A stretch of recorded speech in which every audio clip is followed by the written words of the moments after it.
ও মা মা, দেখো ওই দেখো, কত বড় একটা মাছ দেখা যাচ্ছে বানের জলে।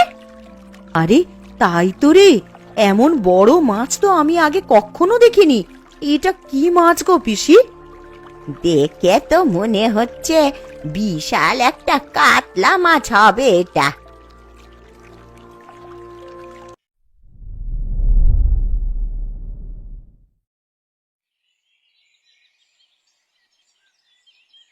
কয়দিন ধরে এক নাগাড়ে এইভাবেই বৃষ্টি হচ্ছে, এদিকে ঘরে দুটো চালও নেই যে সেদ্ধ করে খাবো। এমন ভাবে চলতে থাকলে তো বন্যা হয়ে যাবে। কি হয়েছে গিন্নি, কি এত বিড়বিড় করছো? যেভাবে বৃষ্টি শুরু হয়েছে, এমন হলে তুমি মাছ ধরতে বেরোবে কি করে গো? আর মাছ না ধরা হলে সংসার চলবে কি করে? ঘরে যে কিচ্ছুটি নেই। আরে আমিও তো সেটাই ভাবছি গিন্নি, এভাবে বর্ষা বাদলা চলতে থাকলে তো না খেয়ে মরতে হবে আমাদের সবাইকে। কাল বিল থেকে দুটো কলমি লতা তুলে এনেছিলাম, কাল কিছুটা রান্না করেছি আর আজকের জন্য রেখেছি, কিন্তু ঘরে যে কোনো চাল নেই যে রান্না করব। আশেপাশে দুই এক বাড়িতে গিয়ে একটু খোঁজ নিয়ে দেখো। আজকে আকাশটা মেঘলা হয়ে আছে কিন্তু বৃষ্টি শুরু হয়নি এখনো। এর মধ্যে নদীতে গিয়ে জাল ফেলে দেখি মাছ পাওয়া যায় কিনা। আশেপাশে আর কার বাড়িতে যাব? সবারই তো একই অবস্থা। বৃষ্টির চোটে কেউ তো এই কয়দিন ঘর থেকে বের হতে পারেনি। তাহলে তুমি দুটো গমের আটার রুটি বানাও গিন্নি। আজকের রাতটা না হয় আমরা আটার রুটি আর কলমি ডাঁটা সেদ্ধকেই থাকবো। সে না হয় করলাম, কিন্তু যেভাবে বৃষ্টি শুরু হয়েছে, বানের জল ভেসে আসা শুরু হলে তো বন্যা হয়ে যাবে গো। তখনকার জন্যে ঘরে তো কিছু শুকনো খাবার মজুত রাখতে হবে। সেটাও তো আমিও বুঝতে পারছি। এভাবে চলতে থাকলে তো বন্যা হয়ে গেলে না খেয়ে মরবে। আমাকে আমার জালটা এনে দাও তো দেখি। আকাশ ভালো থাকতে থাকতে মাছ ধরতে বেরিয়ে পড়ি। ঘরে শুকনো মুড়ি আছে, দুটো চিবিয়ে যাও, না হলে পরে আবার খিদে লাগবে। না না, এখন আর কিছু খাবো না। দেখি কয়টা মাছ পেলে বাজারে নিয়ে বিক্রি করব। ওই টাকায় চাল আর কিছু সবজি নিয়ে আসা যায় কিনা দেখি। রান্নাঘরে দেখো, একটা ব্যাগের ভিতরে জাল রাখা আছে, সেখান থেকে জাল আর মাছ রাখার পাত্রটা নিয়ে যাও। ঠিক আছে, আমি তবে বের হলাম গিন্নি। সাবধানে যেও।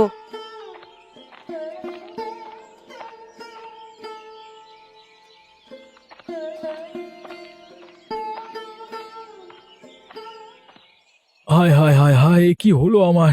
জমিতে যে জল জমতে শুরু করেছে। কিছুদিন হলো কেবল ধান তুলেছি, এখন জল জমলে যে আর গাছগুলো বাঁচবে না, সব জলের নিচে পচবে।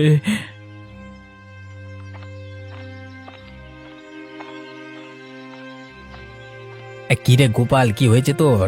এভাবে আহাজারি করছিস কেন? দেখো না হারান দাদা, এই কদিনের বৃষ্টিতে আমার জমিতে জল জমেছে। আজকেও তো আকাশ মেঘলা হয়ে আছে, যে কোনো সময় বৃষ্টি নামতে পারে। এভাবে চলতে থাকলে তো জমি জলের নিচে তলিয়ে যাবে।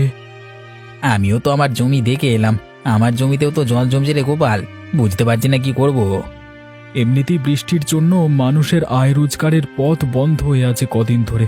তার উপর আমাদের চাষিদের যদি এই অবস্থা হয়, তাহলে মানুষ খাবে কি আর বাঁচবে কি করে? এখন থেকেই আমাদের আগাম প্রস্তুতি নিয়ে রাখতে হবে, নাহলে পরে আমাদের বিপদে পড়তে হবে। আমরা গরিব চাষাভুষো মানুষ, আমাদের নিজেদের জমানো তো তেমন টাকা পয়সা থাকে না। যা থাকে জমির কাজে লাগিয়ে দিই ফসলের আশায়। তা তুই ঠিকই বলেছিস গোপাল, আমরা তো ফসলের আশায় কত কি বিসর্জন দিই। আর শেষকালে যদি ফসলের এমন হাল দেখি, তাহলে তো আমাদের আর চাষবাস করবার ইচ্ছেটাই মরে যাবে। এক কাজ করলে কেমন হয় দাদা? কি কাজ? আমরা যদি সেচে জমির জল সব বাইরে ফেলে দিই, তাহলে কেমন হয় বলো তো? তুই খেপেছিস নাকি রে গোপাল? এই এত জল কি সেচে শেষ করা সম্ভব? কি করব বলো, জমির এমন হাল দেখে মাথায় যা আসছে তাই বলে ফেলেছি। বিপদের সময় এমন অস্বাভাবিক চিন্তা মাথায় আসে, কিন্তু তাই বলে তো আর বোকার মতো সেটা করতে গেলে হবে না। তাহলে এখন আমরা কি করব দাদা? কি আর করব, আকাশ পানে চেয়ে থাকা ছাড়া কোনো উপায় নেই। আকাশে রোদ উঠলে এই জল শুকিয়ে যাবে, তখন আবার ফসল বোনা যাবে যদি এগুলো নষ্ট হয় তো। আবার ফসল বুনবার মতো সামর্থ্য এখন আমার নেই দাদা। আর তাছাড়া আকাশের যা হাবভাব দেখছি, তাতে করে মনে হয় না এই বৃষ্টি এত সহজে যাবে। সে পরে দেখা যাবে, এখন এখানে বিলাপ করে লাভ নেই, চল বাড়ির দিকে যাই আমরা।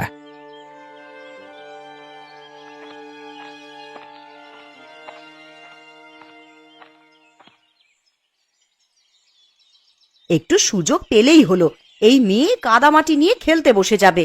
জামা কাপড় ময়লা হলে আজ তোর কপালে দুঃখ আছে ননি, এই আমি বলে দিলাম। আমার একটু খেলাধুলো তোমার সহ্য কেন হয় না বলো তো মা? তোর খেলাধুলো আমার সহ্য হবে কি করে? খেলা করতে গেলেই তো জামা কাপড়ে কাদামাটি মাখিয়ে আসিস। এই বৃষ্টি বাদলার দিনে আমি জামা কাপড় শুকাতে দেব কোথায়? পরপর এত দিন বৃষ্টিতে আমি দুদণ্ড বাইরে বেরোতে পারিনি, আর কতক্ষণ আমাকে ঘরবন্দি হয়ে থাকতে বলছো তুমি? এই মেয়ের চোপা দিন দিন বেড়েই চলেছে। দিন দিন বড় হচ্ছিস আর আদব কায়দা সব ভুলতে বসেছিস দেখছি। মা, ও মা, আমার না খুব খিদে পেয়েছে, আমাকে কিছু খেতে দাও না মা। একটু আগেই না গুড়মুড়ি খেয়ে খেলতে বসলি, এখনই তোর খিদে পেয়ে গেল? অভাবের স্বভাব নষ্ট কথাটা তো সত্যিই দেখছি। পেটের খিদে কি আর অভাব মানে বলো? আমার যে একটু বাদে বাদেই খিদে পায় মা। গুড় মুড়ি যা ছিল সব তো খেয়ে সাবার করেছিস একাই, এখন তোকে আর কি খেতে দিই বলতো? ঘরে কিচ্ছুটি রাখার উপায় নেই তোর জন্যে। খাবার দেখলেই কখন খেয়ে শেষ করবি সেই চিন্তা তোর। এখন আমার খুব খিদে পেয়েছে, আমায় কি খেতে দেবে দাও। রান্নাঘরে পান্তা ভাত রাখা আছে তোর বাবার জন্য, সেখান থেকে কিছু ভাত নিয়ে খা, আর বাকিটুকু তোর বাবার জন্য রেখে দে। পান্তা ভাত কি দিয়ে খাবো মা? তরকারি কি কিছু আছে? না, পেঁয়াজ আর লঙ্কা দিয়ে ডোলে খা, দুপুরে কচু ঘন্ট করে দেবখন। শুধু পেঁয়াজ আর লঙ্কা দিয়ে কি ভাত খাওয়া যায় নাকি? তুমি আমাকে অন্য কিছু বানিয়ে দাও না মা। ঘরে আর কিচ্ছু নেই রে মা, এখন পান্তা ভাত খা, একটু বাদেই তো আবার দুপুরের রান্না বসাবো। রান্না হয়ে গেলে তখন আবার গরম গরম ভাত খাস। ঠিক আছে মা, তাই দাও তবে আমাকে। তুই রান্নাঘরে গিয়ে নিজে নিয়ে খা না, আমি দেখি কচুগুলো কেটে ফেলি। আর সাবধানে যাস, উঠানে আবার পা পিছলে পড়লে কিন্তু ব্যথা পাবি।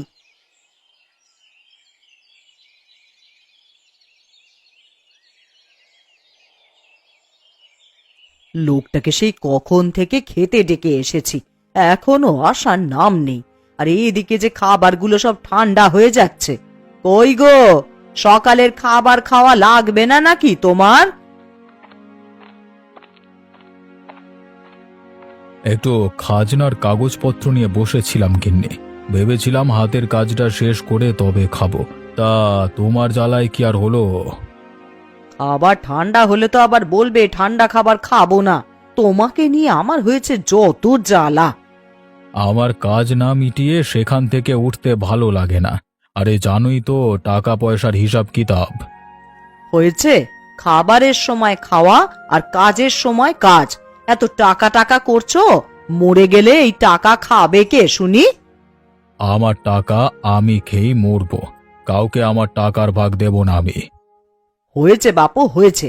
তোমার ওই কালোবাজারি টাকা নেওয়ার ইচ্ছে আমার নেই। দুবেলা দুমুঠো ভাত খাই, সেটাই আমার হজম হতে চায় না। আরে মনে রেখো, এই কালো টাকা দিয়ে কিন্তু সব আরামায়েশের জীবন পেয়েছো গিন্নি। গাঁয়ের মানুষদের রক্তচোষা টাকাতে আমার আরামায়েশ ভালো লাগে না। তুমি ভালো করেই জানো যে আমি বিলাসিতা পছন্দ করি না। আর হতভাগাদের থেকে মেরে আনা টাকা তো আমাকে আয়েশ দিতে পারে না। খেতে এসে তোমার নীতি কথা শুনি তো পেট ভরে যায় গিন্নি। এতই যখন মায়া হয় তখন যাও না, একটা ধর্মশালা খুলে বসো। সেটা পারলে তো ভালোই হতো। জীবনে তোমার সাথে থেকে যে পাপ কামিয়েছি তার বদলে কিছুটা পুণ্য যদি পেতাম। আমায় কি খেতে দেবে না নাকি নাকি এভাবে খোঁচা মেরে কথা শোনাতে থাকবে? তাহলে আমাকে ডাকবার কি দরকার ছিল শুনি? দিচ্ছি, খাবার খেতেই তো ডেকে এনেছি, তা তুমি তো শুরু করলে।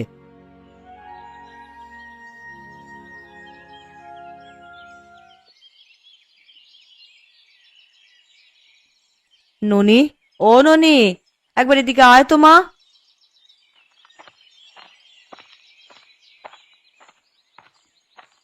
কি হয়েছে মা, আমায় ডাকছো কেন? কচুর ডাঁটার ঘন্ট করব, কিন্তু এখন লবণ জলে ভিজিয়ে দেখি কচুগুলো কমে গেছে অনেকটাই। এইটুকুতে সবার তো খাওয়া হবে না রে। তা এখন আমায় কি করতে হবে সেটা বলো। তুই ঘরের পেছনে গিয়ে কটা কচুর ডাঁটা তুলে আন দেখি মা। ওরে বাবা, আমি পারবো না ঘরের পেছন থেকে কচু আনতে যেতে। ওইগুলো ধরলেই আমার হাত চুলকাবে। হাতে প্লাস্টিক বেঁধে তুলে নিয়ে আয় মা, না হলে দুপুরে তরকারি যে কম পড়ে যাবে। বিকেলে আবার গয়া পিসির বাড়িতে যাব, তখন পিসির জন্য তো একটু কচু ঘন্টের তরকারি নিয়ে যাব ভেবেছি। গয়া দিদার বাড়িতে যাবে মা? হ্যাঁ রে মা, অনেক দিন হলো পিসির দেখা নেই, তাই ভাবছি একবার গিয়ে দেখা করে আসি। বেশ, তাহলে আমিও যাব। আমি এক্ষুনি কচুর ডাঁটা তুলে আনছি মা।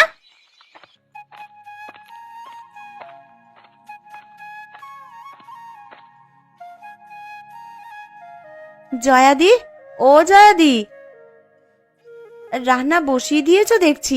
আমার তো এখনো কিচ্ছু করা হলো না গো। আরে কমলা যে, আয় বস এখানে। না দিদি, বসতে আসিনি, আমি এসেছি তোমার কাছে কিছু চাইতে। কি চাইতে এসেছিস কমলা? ঘরের রান্না করার মতন কিচ্ছুটি নেই দিদি। এখন কি রান্না করব ভেবে পাচ্ছি নে। কাল কটা কলমির ডাঁটা তুলে এনেছিলাম, তাই দিয়েই কালকের দিনটা কোনো রকমে চলেছে। আমার ঘরেও তেমন কিছু নেই রে কমলা। এই দেখ না, ননিকে ঘরের পেছনের জমি থেকে কটা কচুর ডাঁটা তুলে আনতে বলেছি। আমাকে আজ সের চাল দেবে দিদি? আমি কাল আবার দিয়ে যাব তোমায়। ওমা, থাকলে কেন দেব না, ওইখানে চালের মটকা থেকে চাল নিয়ে যা তুই। উনি রাতের চাল নিয়ে এলেই আমি কাল সকালেই চাল ফিরিয়ে দিয়ে যাব তোমায়।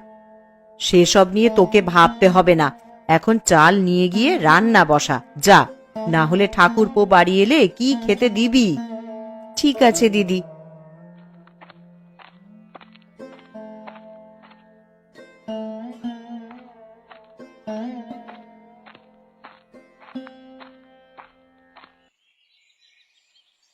আজ দুদিন হয়ে গেল বাড়ির বাইরে কোথাও যেতে পারছি না। এইভাবে জলবন্দি হয়ে কি থাকা যায় নাকি? ঠিক মতো দুদিন রান্না খাওয়াও হচ্ছে না।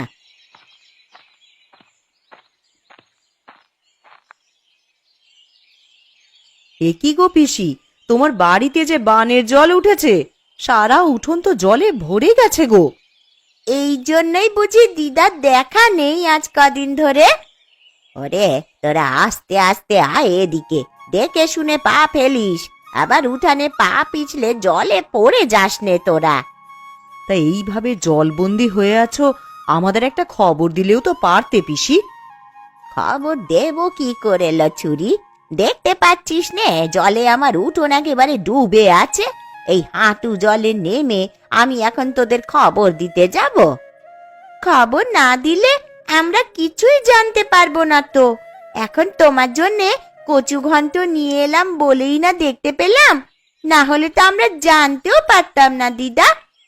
তা তোরা আমায় কেমন ভালোবাসিস তা আমার জানা হয়ে গেছে। দুটো দিন পার হয়ে গেল আর তোরা এখন এসেছিস আমার সাথে দেখা করতে। কি করব পিসি, দেখলেই তো এই দুদিন কেমন টানা বৃষ্টি হলো। আকাশের ভাব ভালো দেখছি না গো, সন্ধ্যায় খুব বৃষ্টি হবে বলে মনে হচ্ছে। আরো বৃষ্টি হলে তো এবার জল ঘরে উঠে যাবে দিদা, তখন তুমি থাকবে কোথায়? এই বুড়ির আর কে আছে যে দেখে রাখবে? বানের জলে ভেসেই না হয় চলে যাব কোথাও। ছি ছি পিসি, এসব কথা কখনো মুখেও আনবে না। আমরা সবাই আছি তোমার পাশে। আবহাওয়া বেশি ভালো দেখছি না, তুমি বরং আমাদের সাথে আমাদের বাড়িতে চলো পিসি। হ্যাঁ দিদা, আমাদের সাথে চলো। এই বিপদে তোমাকে একা রেখে যেতে পারবো না আমরা। তা বেশ, তোরা যখন এত করে বলছিস তবে তাই চল।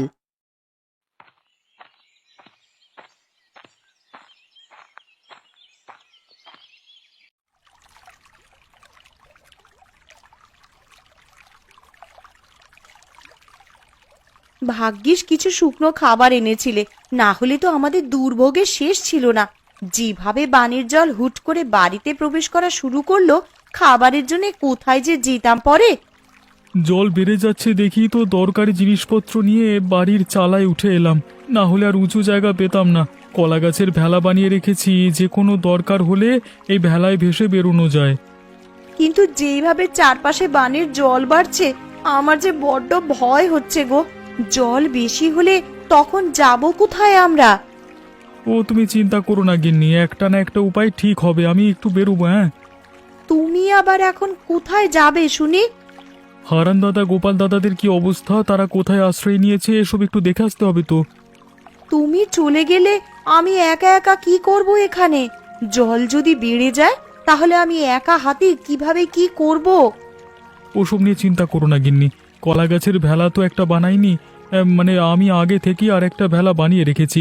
কোনো বিপদের আভাস পেলে জিনিসপত্র নিয়ে ভেলায় চড়ে বসবে। হ্যাঁ, না বাবা, আমার একার এত সাহস হবে বলে মনে হচ্ছে না। হবে গিন্নি হবে, বিপদে পড়লে মানুষ সব করতে পারে। ভাবছি সবাইকে নিয়ে মোড়লের বাড়ি যাব কিছু সাহায্যের জন্য, আর সাথে করে জালটা নিয়ে যাব। বানের জলে ভাসা কোনো বড় মাছ পেলে ধরবো। মানুষ বাঁচবে কি করে তাই ভেবেই মাথা খারাপ হয়ে যাচ্ছে, আর তুমি কিনা বানে ভাসা মাছ ধরবে? হ্যাঁ গো হ্যাঁ গিন্নি, যদি ভালো মাছ পাই তবে আমরা সবাই মিলে সেটা তো খেতে পারবো। কারোর কাছেই যে খাবার জিনিস তেমন কিছু নেই। তা তুমি ঠিকই বলেছ, এই সময় তো নদী নালা সব ডুবেছে, বড় বড় মাছ এখন বানে ভেসে আসবে। আমি জালটা নিয়ে একটু ঢু মেরে আসি, আর দেখে আসি সবার কি অবস্থা। ঠিক আছে, সাবধানে যেও, আর তাড়াতাড়ি ফিরে আসবে কিন্তু। ঠিক আছে গিন্নি।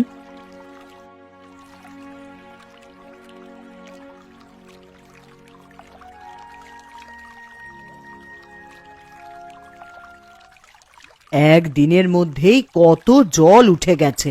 এইভাবে বানের জল আসতে থাকলে তো সারা গ্রাম জলের নিচে চলে যাবে।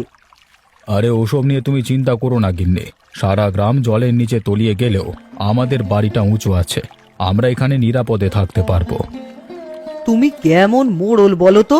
আমি আমাদের কথা বলছি না, আমি বলছি গ্রামবাসীদের কথা। তাদের এই বিপদের দিনে তোমার উচিত তাদের পাশে দাঁড়ানো। আর তুমি আবার এখন শুরু করলে? দেখছো বানের জলের জন্য সবাই ঘরবন্দি হয়ে আছে, তার মধ্যে তুমি বলছো আমাকে মানুষের খোঁজ নেওয়ার জন্য।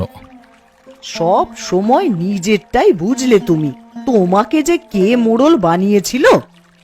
আমাকে গ্রামের লোকেরাই মোড়ল বানিয়েছিল, কিন্তু আমার ভালো তো তোমার হজম হবে না।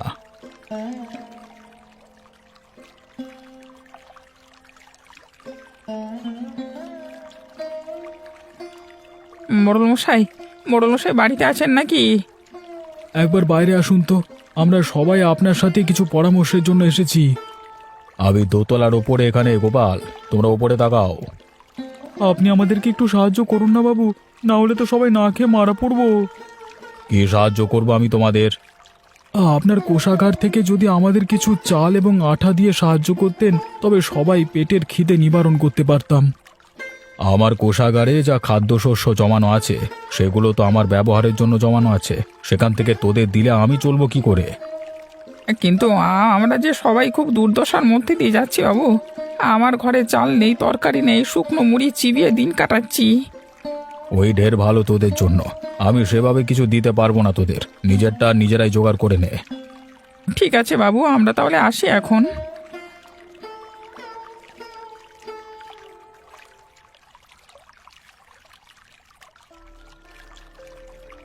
ও মা, দেখো ওই দেখো, কত বড় একটা মাছ দেখা যাচ্ছে বানের জলে। আরে তাই তো রে, এমন বড় মাছ তো আমি আগে কখনো দেখিনি। এটা কি মাছ গো পিসি? দেখে তো মনে হচ্ছে বিশাল একটা কাতলা মাছ হবে এটা। ওই তো বাবারা সবাই চলে এসেছে।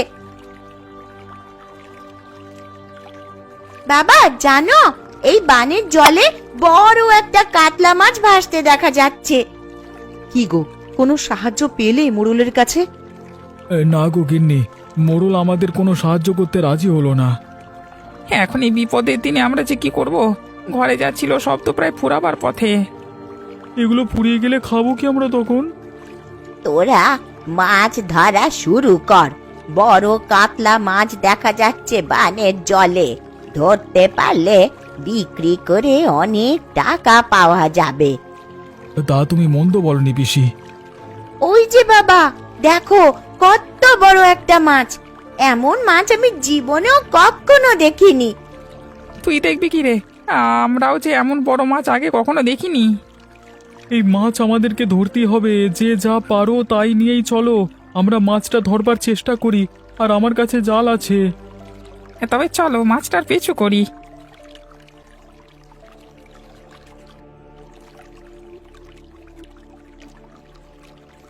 কিরে, তোরা সবাই মাছ ধরবার সরঞ্জাম নিয়ে কোথায় চলেছিস? আগে মোড়ল মশাই, বানের জলে এক বড় কাতলা মাছ ভেসে উঠেছে একটু পর পর, তাই আমরা সবাই সেটা ধরতে বেরিয়েছি। ওই তো মাছটা আবার ভেসে উঠেছে। আরে সত্যি তো, মাছটা যে অনেক বড় দেখছি। আমি এর আগে এমন বড় মাছ কখনো দেখিনি গো। কুবে, তুই জাল ফেল, আমরা বল্লম ছুঁড়ে মারি, দেখি কোনোভাবে মাছটাকে ধরা যায় কিনা। ধরা যাবে মানে? এক্ষুনি ধরে ফেলবো, আমি এই জাল ফেললাম।